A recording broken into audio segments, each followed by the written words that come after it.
Welcome everybody and Happy New Year. It's nice to see some people here, and there are some people that have been with us before, but there's also some other people that have not been in our town hall sessions before. So great that you could come along today. We have two speakers today, Danielle Jones-Resnik, our administration manager, and the other one is Heath Gilham, and he's an area director, and he is also the webmaster for District 73. Both really responsible roles and something that we as a district leadership team really appreciate what they do for us. We're starting off today with Danielle, and her session is called Unintentional Leadership. It's saying yes and knowing your limits. Thanks, Danielle. Thank you very much, Vicki. And welcome everybody. Thank you for joining us and Happy New Year. I'd like to take you on a bit of my Toastmasters journey to tell you some of the lessons that I've learned so that you don't have to make the same mistakes that I did. My journey began almost 6 years ago. You know those summer days where there's not that much to do and you are like tired of seeing your family. You've had like Christmas together and then Boxing Day together and then New Year's Eve, and you really just like need a break. So this was me, and I was looking for something to do. And for some reason, there aren't like school holiday programs for adults. You know, for kids, there are ways of meeting up in January, of doing all sorts of cool things, but there's nothing for adults. So I went to hunting. I discovered that there was a Toastmasters meeting just round the corner from where I lived. And I decided to go and then not to go and then to go and then not to go and then to go and then not to go. And then my mum almost literally pushed me out the door and said, "You've been talking about this. You should really go and see it."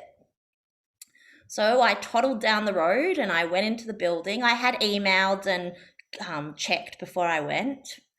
And I was there a bit early and I was like, can't do this. In much the same way I decided not to go and to go, I was like, this is too overwhelming. And then I thought to myself, come on, it's a new year, a new you, you've got to push yourself. And so I went into my first ever Toastmasters meeting and I was terrified. I have a bit of social anxiety. I'm not that good in walking into situations that I don't know what's expected of me. And so I walked in, and I was really, really lucky that the club I walked into started their meeting, first of all, near the beginning of January. So there were lots of people that wanted a new experience. So I wasn't there on my own as a newbie, but they sat me next to somebody who explained what was going on and talked me through the whole thing. And I was like, this is pretty good. I quite like these people. I like that there's a level of intellectual engagement. I like that I don't have to just go and randomly chat with people, that there's an agenda that we follow. This worked for me. And I was like, maybe this is the thing to do. So I was encouraged to not just immediately join that club and to go and visit other clubs, which I did, but I decided that this would be my home club. And then 3 meetings after I joined, I got a phone call. "Hi, Danielle, it's Elizabeth. I really think it would be great if you took on a role on the committee. I really think you should become our Vice President of Public Relations." And she was very lucky that I didn't just hang up, because that was my first thought. I thought, leadership? Not for me. This was a whole new world of just getting to know people. And I was there for the public speaking. I was there to push my boundaries and meet new people. Why did I need to go into this role? And I am probably the least trustworthy person you have ever met. Let me take you back. When I was 7, I was the only child out of 270 kids in the school who was not given a role in the school play because I was so unreliable that they decided. And the teacher said to my mum, it's okay. She'll know every part. So if somebody else is away, she can step in. But we're not going to give her a part because if she's away, it might destroy the whole play. And this is sort of the way my life has rolled. So I thought, you really have picked on the wrong person to ask to take on a responsible role. But I was very lucky that the person who asked me was very persuasive. And she said, you won't be in it alone. And that's a really important message that I feel we don't necessarily always give out at Toastmasters. As in, we know we have an evaluator, but often when you see someone's in an area director role or a president role, you feel like that must be a role that only they can do and that they're quite isolated. And she said, you won't be alone. I'm going to be there. I'm currently in that role and I will guide you through it. And we'll understand if there are times where you can't do things and we'll help you. And the point of a committee is that we all work together. And I said, let me think about it. And very much like my idea of should I go to Toastmasters or not, I should do it, I shouldn't do it, I should do it, I shouldn't do it. But I have to say, I'm incredibly thankful to that person because she guided me. I had no intention of taking on a role. And you know, when they say the word volunteer, you always think about it as giving to other people.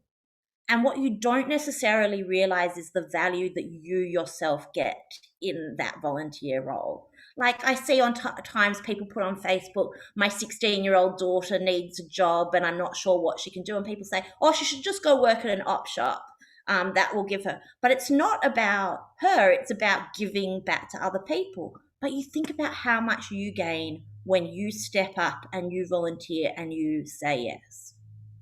It's very important, though, to know what your limits are when you say yes. So I said to the person who asked me about Vice President of Public Relations, I'm like, I don't use social media. And she's like, that's okay. If you're interested, I'll teach you to use social media.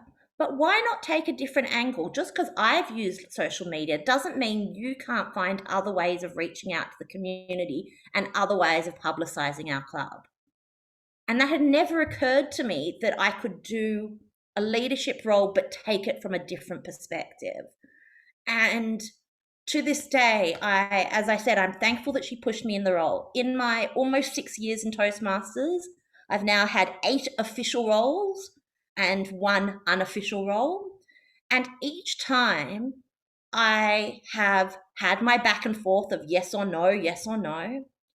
And then I've said, but I've gained so much from my previous role.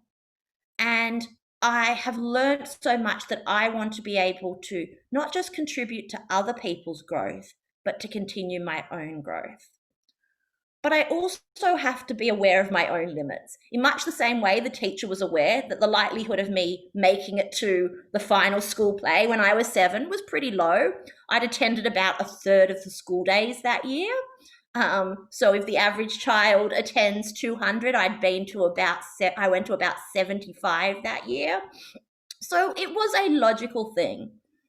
A few years ago, I stood against the amazing Karl Hughes to be club growth director at a council meeting. And I'm actually incredibly glad that I did that, but I'm also glad that I didn't win the role, because Karl has been amazing in the role and I would not have been able to do it to the extent he did. But I was encouraged by a speech by world champion of public speaking, Muhammad Katani, that I'd heard just before, who said, know what your limitations are and step beyond them.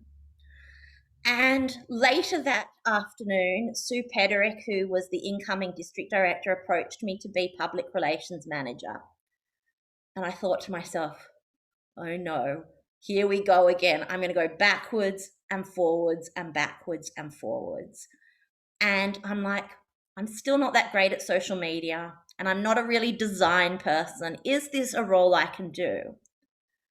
And I thought about who I had around me, by taking all the roles I'd taken up to that point, who I could find to create a supportive community. So if I couldn't do something, someone could step up.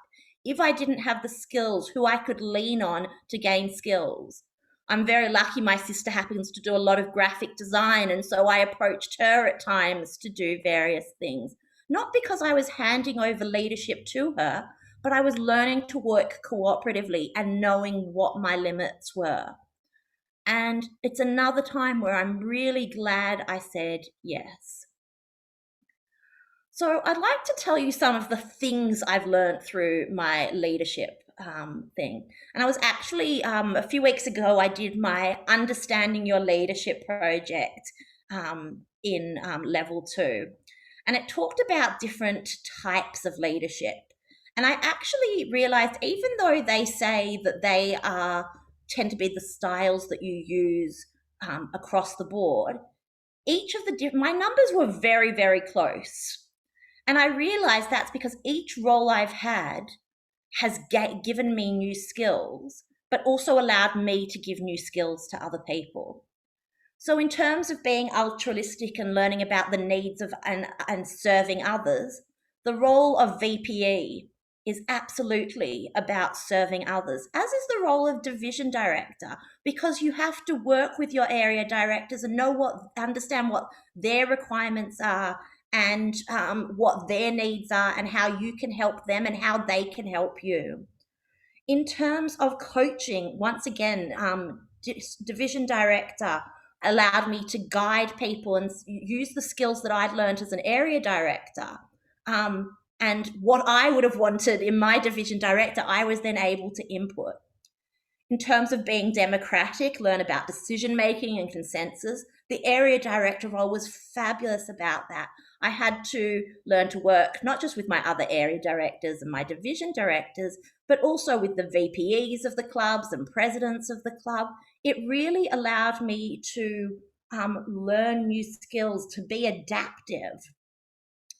The innovative role, public relations manager, let me tell you, if you are interested in expanding yourself and creating vision, the public relations manager role is a really fabulous role for you to learn, but also for you to create community so that other people can learn. And one of the things I love in every role I've had, I've then been able to help the next person in the role say, don't do what I did. Do what you do it the way you do it. Here's what I did, and you can adapt it to your own manner. And that's what I've had to do as well. In terms of pace setting, once again, public relations manager, the first thing I got when I accepted this role was a plan for the year from Toastmasters International. And I'm going, how on earth am I meant to know what I want to do in 6 months' time? I'm the person that doesn't know what I'm doing this afternoon, let alone in 6 months' time or 9 months' time. But it really allowed me to learn that. In terms of being authoritative, being the president of a club and being the admin manager and saying, this is what I need to do, this is what I need you to do so that we can work well together. The affiliative type, being division director, learning to adapt and learn from others really was important. And my current role, the admin manager, and my temporary treasurer role that was my non-official role taught me all about the bureaucracy and being a bureaucratic leader. I never intended to go into leadership.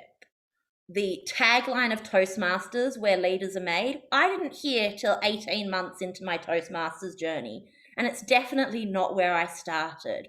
I'm definitely an unintentional leader, but what I learned along the way is that you have to say yes, but know your limits. So I know when I'm looking for what I'm going to do next, I have to ensure that I know what I can do and what I can't do.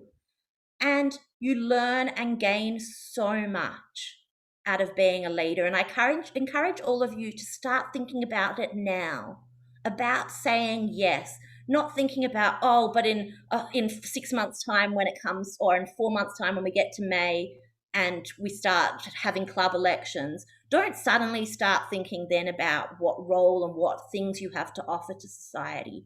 Rather, think about both what you can gain, but also how you can build on your skills and learn to be the best leader you can be. And you can't imitate anybody else. It's all about you.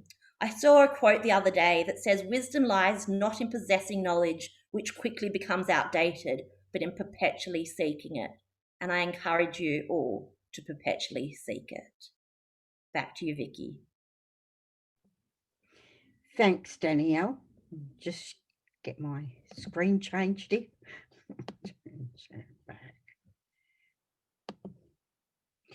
Great. Thanks for your words of wisdom, your sharing your experience with us about what happened to you in leadership.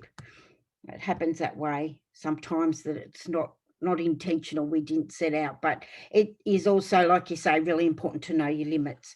Our next speaker today is Heath, and Heath is going to talk about staying organised, which sounds like something that I could benefit from. And so I'll hand over to you now, Heath, for your presentation. Thanks. Yes, thank you, Vicki. So today we're talking about getting organised. So organisation, especially as a leader, even if you're doing a task yourself or as a leader, you always need to be organised. There's just so many things, so many tasks, even just small tasks, that it just really adds up, and there's just so many things to consider whenever you're doing a leadership role. What we're going to talk about today is a couple of ways that I like to stay organised. I'll give you a few examples, so just make it really clear for you how I do things. Obviously, as Danielle said, you can take this and adapt it to how you do leadership and how you stay organised. But these are some of the tools that I find them really simple, but yet effective to use. The first thing we're going to do is we're going to go through two things. The first thing is going to be related to tasks and keeping track of ideas that you have throughout the year. And the second part is going to be keeping track of documents. Just keep making sure they're all organised and knowing exactly where they are. The first thing we're going to go through is that tasks and ideas part. So obviously we need to keep track of all our ideas throughout the year, because I'm sure you think of all these great ideas and then say a week later, you think, oh, what was that idea I had last week? Oh, it was such a great idea. It was a revolutionary idea, but I forgot it. So something that just, first of all, is just keeping track of them, simply writing them down somewhere. You might write it on a sticky note, but I like to do it digitally. So I'm going to show you a couple of tools that are really useful for both personal and team collaboration. I'll share my screen to show you the first tool, which is called Trello. The first tool is Trello. I like to use this for any team collaboration. If we have a team and we need to do, say, 50 or 100 tasks, I find it really useful to have a Trello board that keeps track of all of these things and has all the small little tasks so that we don't forget any of them and everything gets done.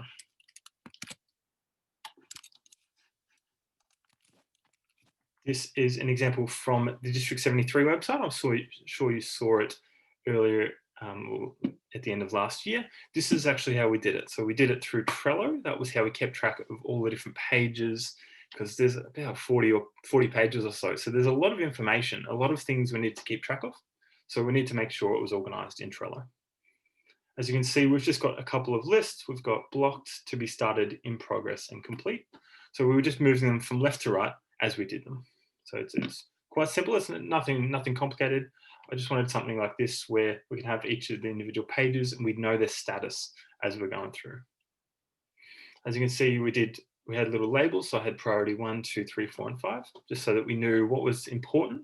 Because when you have a lot of cards like this, I just wanted to make sure that we knew what was important. We could do the most important pages first, and it just helped simplify things as we were going through. As you can see, we've done all these different things. This is what the board looks like at the end. Obviously, during, you're going to have a lot of things to be started in progress, but after you're done, it looks like this. It feels good to see all of those things that we've done, all those tasks complete. you can put, just to give you a bit more detail about each individual card. So as you can see from just looking at it, you can see just the heading, the title of what it was about. But for each individual task, you can put a lot more information there. We'll take an example of one of the pages. For each of the pages, we need something like this. We need to know what the links are. So this was the old website links, so we can get the content from there. Then the new website link where we would copy that content to. We'd have an attachment. This is just a Google Doc. I've just embedded the Google Doc in the card. Then we've got a little checklist. I was always doing the double checking to make sure that everything was consistent. So all of the, the headings were the same size and the same color, and then make sure there's no issues with the mobile sizing. So I need to do those towards the end, and then put some comments here and there. So this is one of the ways I did it. So it's relatively simple. There's 5 or 6 things I added in there, but it helped keep me organized. So I always knew what was going on. I always knew if I needed to double check something or if I needed to fix one of the pages. So I added those in there. So that's a District 73 website page. I'll show you a couple more just to give you a few examples of how it can be used. That was how I used it for, this is a project where it obviously finished. Then I found this one online. This is just a public one for a trip to Paris. Now, I'm sure you all want to travel. We haven't traveled for ages. So when you're traveling next, probably 2022, here's something you can do if you're really organized and want to get into Trello. You can do something like this. As you can see, it's a similar kind of thing what we had before. We've got to do, we've got the different lists. So to do, doing, and done. So we know what's happening. It's nice and simple. But it's obviously a lot more colourful than we had before. You can see all the photos. It just looks so nice. You've got all the photos, you've got a bit of green, bit of red. So it's a really nice way to visually look at all the tasks you've got to do. So it obviously doesn't have to be boring. Organisation doesn't have to be boring. It can be fun. It can look like this. It can be nice and vibrant with a nice background. As you can see from this example, we can have lots of different things, whether it's a simple task like buying an international SIM. As you can see, there's not really any comments or description here. It's just simply buy the SIM. But you compare that to probably one of the more complicated cards we've got is this one for booking flights. As you can see, we've got a few people that are assigned to this card. They've got a due date as well. They've got a description. They've got a few links, and they've got some checklists. This is one of the more complicated tasks, complicated cards I put together. And you can just see how having all this information can help keep track of things. You can quickly look. I sometimes look and just quickly look through one of my Trello boards, and it really gives you a simple update as to what you need to do next. You can also put in locations as well, so it's quite customizable, but I found it relatively simple. So there's only 5 or 6 things you can do inside each card, so it doesn't get too complicated. It's relatively simple, and it helps keep you on track. Then the third Trello board we'll have a look at is the Zoom Team Trello board. So these are all our tasks. We've done most of them for the Zoom team. Most of the tasks we were doing were a couple of the Google Docs and a few organizational things, but a session that we might have coming up. So this is what ours looked like. It was relatively simple. We just had a few documents and a few events that we had throughout the year. So these were just 3 of the Trello boards that I've used. So I hope these have been useful to look at. That's just a way to do mainly team collaboration, even personal collaboration for your next trip to Paris. So that's one useful tool. Now I'm going to show you a second tool. This one is Google Keep. Now the Trello is good for team collaboration because everything's automatically shared with everyone. But Google Keep is a nice one that I like to use just for personal things.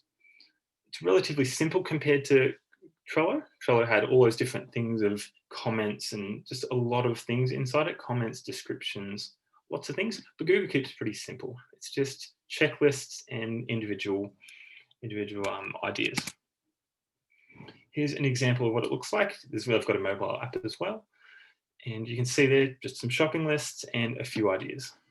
So this is a really nice one just for personal things. If you just have an idea, you just write it down, or even just talk to your phone and it'll write down your thought for you, and just makes things so much simpler for keeping all those ideas, whether it's just an idea you have when you're out and about, you want to write it down so you can remember for later. It's easy to do it in this. is this similar example, just some checklists and some ideas. So I find this nice and easy for just any simple things if I want to keep track of anything, or just grocery lists if you want to go digital with your shopping these days. So that's Google Keep. I find that pretty useful for just personal tasks whenever I have to keep track of any ideas. You know, I always have ideas like what I want to do in the future, so I just write them down, have a list, and then I can eventually check them off one day.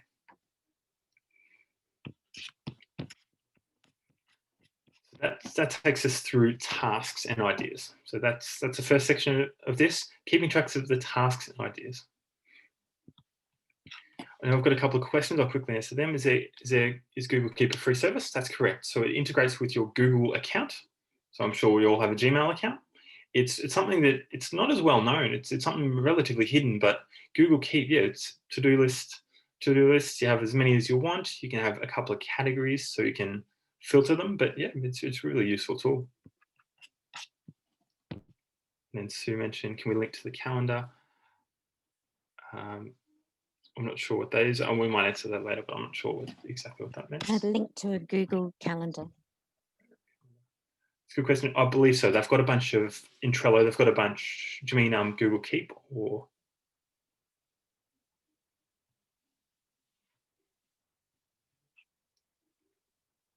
Do you mean Google Keep?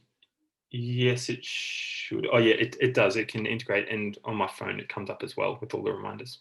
So it's quite useful. So that brings us to the end of the tasks and ideas. So just keeping track of all of those things that are relatively small. You know, it's not a full document. It's just small ideas and small little sentences and checklists. The next session, the next part we're going to talk about is documents. So obviously we need to keep track of our documents because if we have them all over our computer, it can be tough to actually find them. On a Mac, I find it quite easy because there's just a search bar, but sometimes it can just be tough. You don't know what the name of the document is. It can be a mess at times. So keeping things together is really important, especially when it's even more important when you are dealing with a team as well, because you need to have everything together. Now what I'm going to do is I'm going to show you I'm going to show you Google Drive. So Google Drive, I'm sure you're all pretty familiar with it. If you've got a Gmail account, you've already got Google Drive. So I'm going to show you through a couple of things I've done with Google Drive, a couple of ways that I've just tried to keep things organized. The first thing is the Zoom team. So I'm the Zoom team chair, and whenever we're doing anything related to the Zoom team, I put it in here just so that we have everything together. We can all edit the same document. They're all native Google Docs, which means that we can edit it together. If I put a Word document in, it gets a bit messy as to whether we can edit at the same time. So I like to make native Google Docs because I can just export them as a PDF if I need them. But if they're Google Docs, then I have that flexibility to go either way. As you can see, we've just got a couple of folders. It's relatively simple. You don't have to go over the top, but it's just something to keep organized. The next thing is Webmaster. So I did this. I wrote down a few of the ways that I do things. This was just, as you know, succession planning, just to write down everything I do, just all the tasks and a few links here and there. So I've got Webmaster roles. So that just has all the activities I've got in there. And then there's a bunch of some videos and a few things in here related to the few things related to Webmaster, which is email forwarding and adding new district offices at the events, and then updating the website when we need small changes. So the second one. And the third one is this contest agenda. So I'm also the S40 area director. And when I was doing my contest agenda, instead of sending a PDF to everyone, say via email, I thought it would be easier to do an agenda that was Google Doc, just simply because I can send one link and people can look at it again and again. So if I change something last minute, I don't have to email everyone out again. They can just simply look at the latest version. And I actually had to do it. Like last minute, I had to change a few things, but since everyone had a link, it makes it a lot simpler to make those changes and have everyone informed.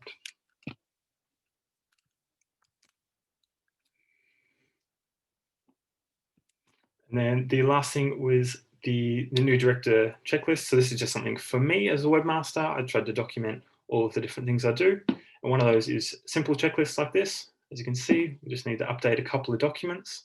These are Google Sheets. So the contact details is a Google Sheet. the email forwarding, that's a bit more technical. District leadership page, just go to the website, and just nice and easy for me. So I documented everything that I needed to do. As a way to remind me of 5 things, maybe I forget one of them. So it's important to have that to remind you there. So this brings me to the end of the presentation. I'd like to thank you for listening along. I hope you've got something useful out of this. So there's so many different things you can do with these tools. So I'd like you to have a look at them and just see if you could use them to help keep you organized. The things we talk about were first Trello, which is useful for team collaboration. Then we looked at Google Keep, which is a free tool. Both of them are free tools. Google Keep is what you can use for individual collaboration, so individual notes, because it's nice and simple. And the third thing we talked about was Google Drive. It helps, especially if you're working in a team, keep everyone connected and keep all the documents in one place. We've got a few questions, but we'll wait till the Q&A to answer those. Thank you. I'll hand back to Vicki. Thanks, Heath. Thank you. No, I've learned something today about different things, different tools that are available to help us keep track of what we're doing. I omitted to say either at the beginning or in the middle that we do have time for questions now. So if you have any questions that you'd like someone to answer, it could be one of the speakers or somebody else in the leadership team. If you could just put those into the chat box and I'll read them out and get the person to answer it. So any questions we have? Let's just go back up here a little bit. Yep. We've already answered about linking to the calendar, and then Danielle asked about, is Google Keep a free service? And Sue's asking, can we share this information in the newsletter? Yeah, definitely. I could put together a newsletter article for, I think we're January. I could just put that together. Yeah, sounds good. Yeah. And we've got a couple of comments saying it's great information and valuable information as well. Are there any other questions?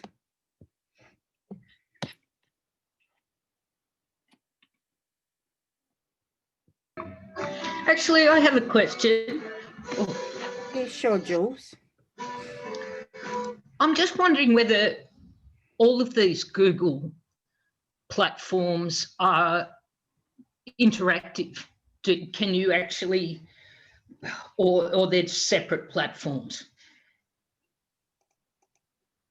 Do you know that, Heath? Sorry, it's just turned off my screen. Can you repeat that? I'm just wondering whether, say, Trello and Keep are interactive with each other or whether they're separate platforms. You said that actually you think that Keep is compatible with the calendar. Is also, like, do they all go into the calendar, or can you actually, they're all very separate, are they? Is what my question is, or can you actually access one from the other? Yeah, they are separate. So Trello and Keep, they are separate. Yeah, because Keep is connected to a Google account. I've got a Google phone, so everything sort of syncs up together. So I get any reminders, they come up directly on my phone as like a little notification. So Google Keep is good in that way. But Trello, like, I can still have it on my phone. I can still probably get notifications. So you can still, it's still easy to get things like that. You get notifications via email or phone. So you can always keep track of everything. No worries, thank you. Any other questions? Anything that you would like to know that doesn't have to be to do with the presentations that we had today? It could be anything else.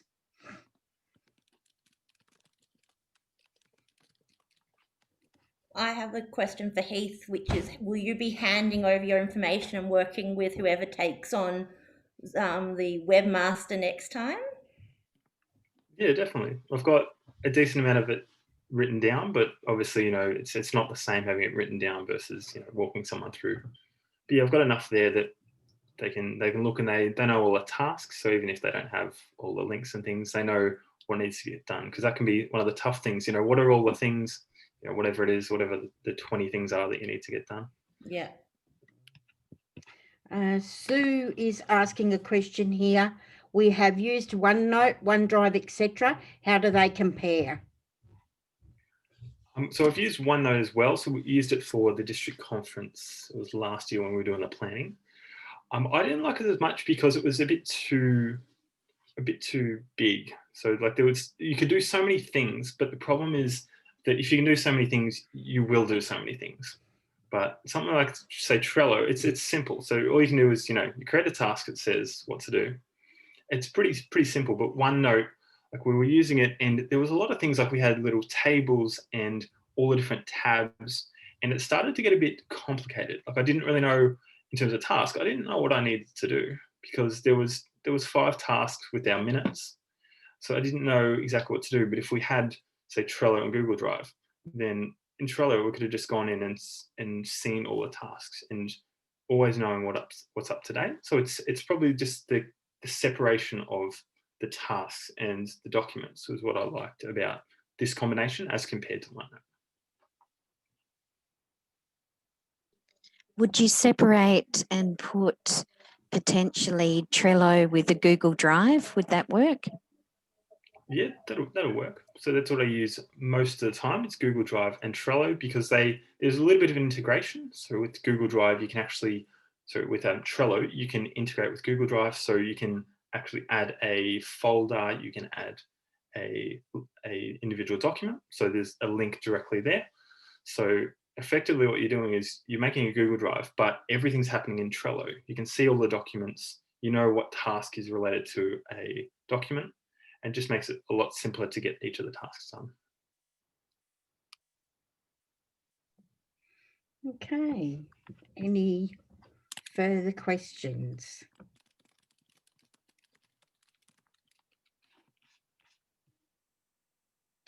Okay, that looks like that's about it. No further questions. I'd just like to remind you that coming up in February, we start to have the division speech contests, and we also have district officer training and the district executive council meeting in, I think it's about the 20th of February. I'd like to thank our presenters today for their words of wisdom and information, everybody. And yeah, and thank you all for attending. And we have these once a month on the first Sunday of the month, and hopefully people will continue to come along and enjoy the speakers and the sessions that we have available. Thank you, everyone.